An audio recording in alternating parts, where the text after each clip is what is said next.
Hi everyone, my name is Riley Church, and for my article or journal, I chose Social Media and College Students, Perceptions of Body Image, a content analysis of Instagram posts by Jane M. Smith and Robert L. King, and this was published in 2023. So this study is focusing on how Instagram posts influence college students' perception of body image. And the researchers wanted to understand what kinds of body ideals are being shown on this platform and how these messages affect the way young adults view themselves.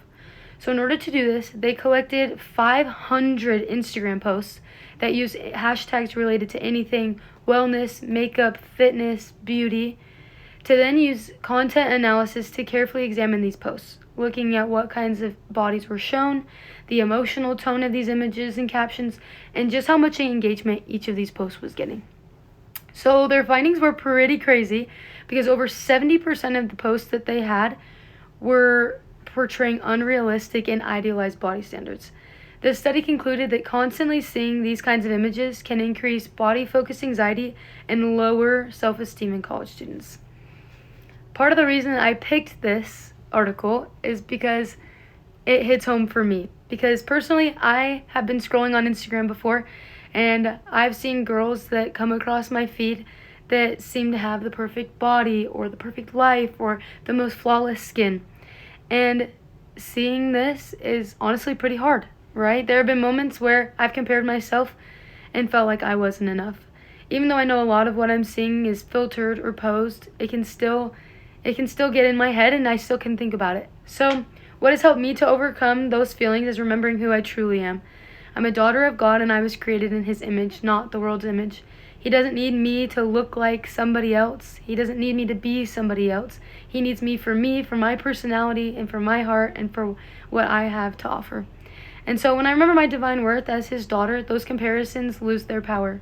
It doesn't make it all go away instantly, but it definitely makes it easier to remember who I am.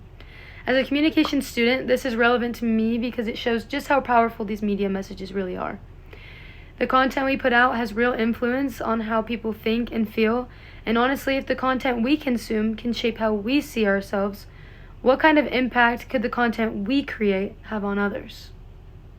I leave that question with you to ponder on. Content analysis isn't just used in research like this. It can be applied in pretty much any content area: advertising, journalism, social media, even in health campaigns.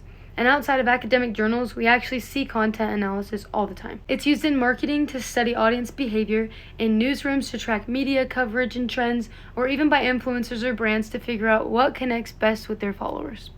Overall, I thought this article was a great reminder of how much research can help us better understand the impact of the messages we see every day and the messages we create ourselves.